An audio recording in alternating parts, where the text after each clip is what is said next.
Existem duas leis que regem esse equilíbrio termodinâmico. A primeira delas é a lei de Raoult. A lei de Raoult, ela relaciona a pressão de vapor de um determinado componente numa mistura. E ele diz que essa pressão de vapor é calculada pela sua fração na mistura vezes a sua pressão de vapor se ele fosse um componente puro. Então, vamos pensar que a gente tem uma mistura binária. Então, o componente A sua pressão de vapor na mistura, ela é calculada pela sua composição na mistura vezes a sua pressão de vapor se ele fosse puro. A mesma coisa para o B. A sua pressão de vapor na mistura vai ser a composição da mistura dele, do componente B, vezes a sua pressão de vapor se ele fosse puro. Essas substâncias que obedecem à lei de Raoult são conhecidas como soluções ideais.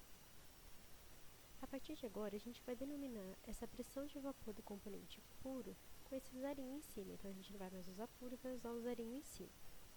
A outra lei que rege esse equilíbrio é a lei de Dalton. E a lei de Dalton diz que nessa interface aqui, líquido-vapor, a pressão total que a gente tem ali é a soma das pressões parciais. Como aqui a gente tem as pressões de vapor atuando, a pressão total que a gente tem vai ser a soma das pressões parciais de vapor de cada componente. E nós vimos pela lei de Raoult como é que nós calculamos. Substituindo aqui, nós temos o cálculo da pressão total nesse ponto aqui, nessa interface. Por que é importante a gente medir dessa forma? Porque é difícil a gente medir pressões parciais e a gente consegue fazer um cálculo através de uma composição e das pressões parciais dos componentes puros. A lei de Dalton também nos permite calcular a fração do componente, de cada componente, seja ele do mais volátil e do menos volátil, na fase vapor. Então, por exemplo, o componente a sua fração na fase vapor, que nós vamos determinar com o nome Y, ele é definido dessa fórmula aqui. Pressão parcial vai ser a sua composição vezes a pressão total do sistema na fase vapor. Não é aquela pressão de vapor na interface. E a pressão parcial também pode ser calculada pela composição do líquido vezes a pressão de vapor que a gente tem do componente puro. Então, a gente pode determinar a fração de um determinado componente na fase vapor em função da pressão de vapor do componente, desse mesmo componente puro, dividido pela pressão do sistema vezes a composição que a gente tem desse componente na fase líquida. Então, se a gente tem essas medidas, a gente tem o vapor, tanto para o componente A como para o componente B. E aqui eu gostaria de deixar uma ressalva. Quando a gente trata de componentes mais voláteis e menos voláteis, é padrão a gente utilizar o A para o componente mais volátil e o B para o componente menos volátil. Vamos então agora interpretar um pouquinho mais esse diagrama de temperatura e composição. Vamos supor que a gente tem essa composição aqui do componente A, que ela representa 60%, 10, 20, 30, 40, 50, 60% do componente A. Essa daqui é a minha temperatura inicial. Então, eu tenho nesta fase, nesse momento, uma fase líquida. Eu aqueço até essa temperatura aqui. Então, a hora que eu coloco a minha substância, eu promovo esse aquecimento. Vamos supor que ele seja rápido o suficiente. Então, quase que instantaneamente, ele passa de um ponto para o outro. A hora que a minha substância entra entre essas curvas, a gente começa a ter a separação líquido-vapor.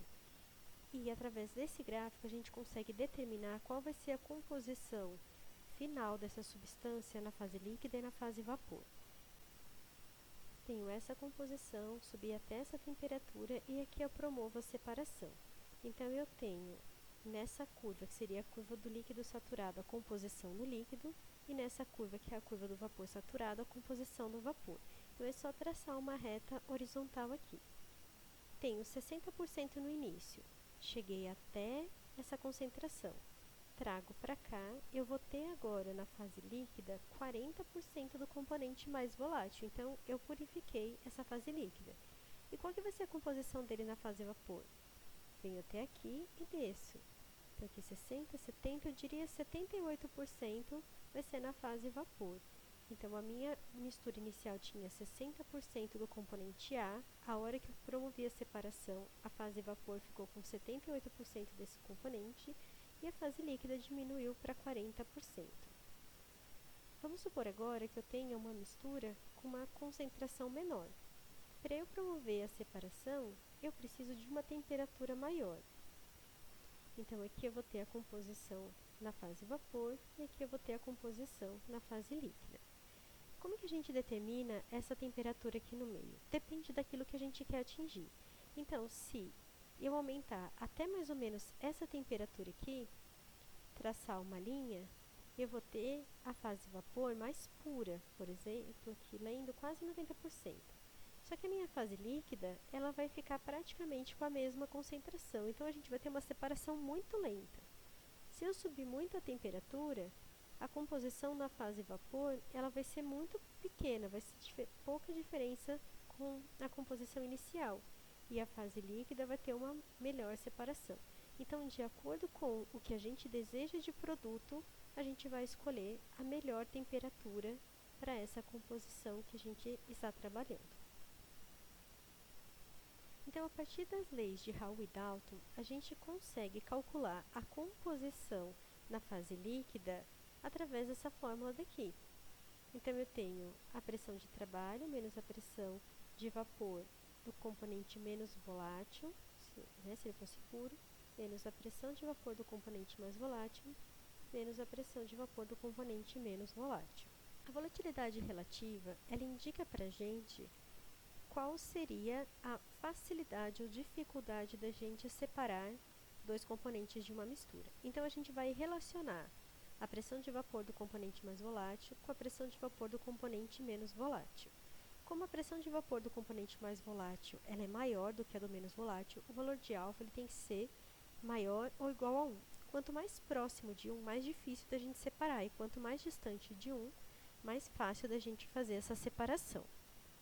Ela também pode ser calculada em função das frações de A e de B, ou das frações de A na fase líquida e na fase vapor. Vamos aplicar então? Vamos fazer um exercício sobre isso. Vamos considerar que uma mistura líquida de etanol e água. Sabe-se que a pressão de vapor do etanol puro é 0,2 atm e da água 0,034 atm. Quais são as substâncias A e B, que são substâncias mais e menos volátil, e qual é a volatilidade relativa? Bom, a substância mais volátil é aquela que tem mais facilidade de evaporar, que é aquela que tem a maior pressão de vapor, que é o etanol. E a substância B é a substância menos volátil, que tem a menor pressão de vapor, que é a água. E para a gente calcular a volatilidade relativa, é só aplicar a fórmula.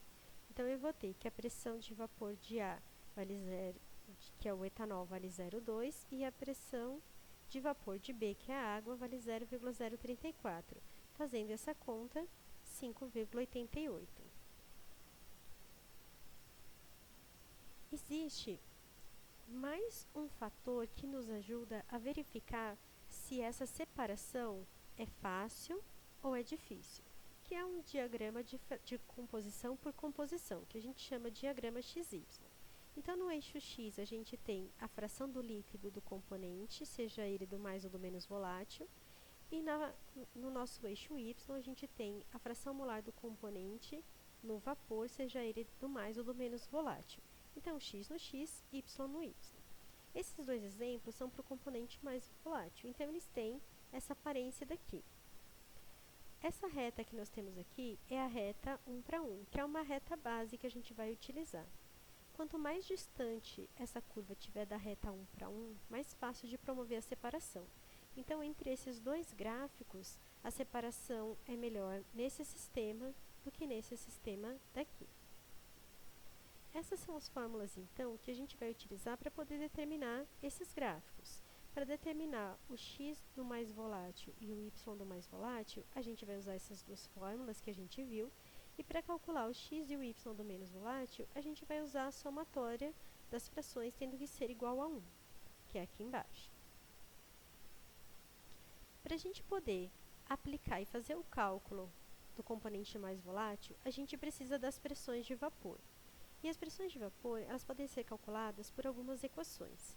Uma bastante conhecida e fácil de utilizar é a equação de Antoine.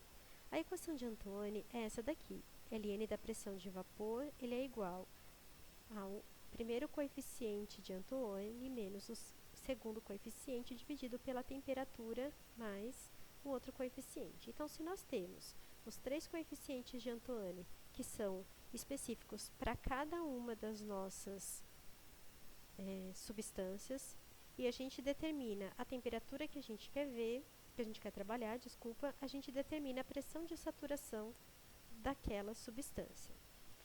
Essa equação, ela representa essa linha daqui. Qual vai ser a pressão de saturação de uma substância pura? Vocês estão vendo aqui 2 tipos da equação de Antoine, a do Ln e a do log.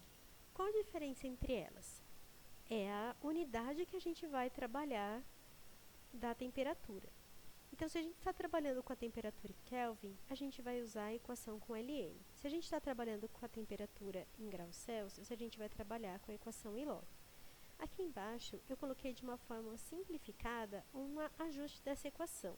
Porque se a gente quer determinar a temperatura, é fácil utilizar essa fórmula daqui, porque isso aqui vai ser um número. Agora, para a gente poder determinar o Psat, a gente precisa rearranjar essa fórmula. Então, eu escrevi de um jeito diferente para ficar mais fácil da gente trabalhar. As equações de Antoine, elas são...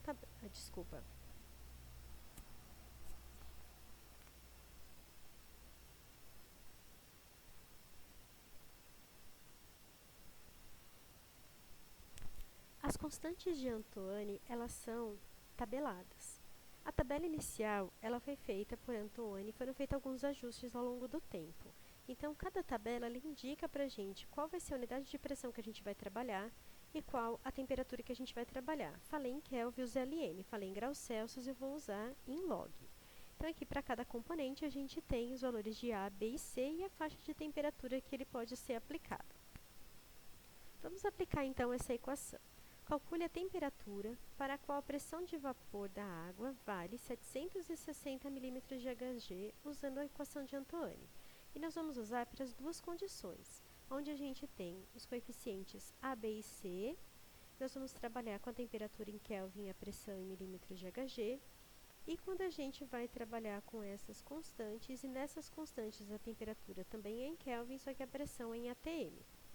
Se eu estou trabalhando com a temperatura em Kelvin, a fórmula a ser utilizada é essa daqui. Tenho a pressão de trabalho e quero determinar a temperatura de saturação da água nessa pressão.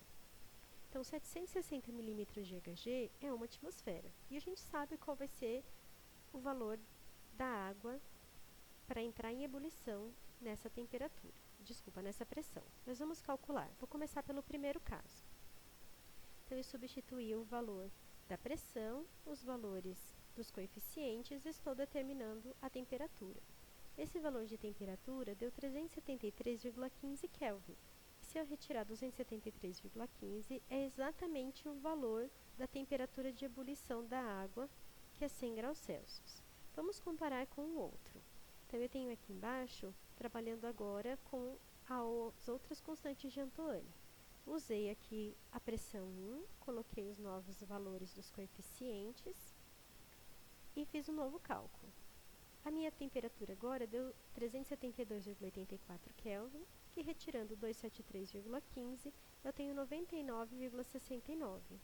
E é essa diferença que a gente precisa tomar cuidado, conforme a gente vai ver no próximo exemplo que eu vou fazer no próximo vídeo.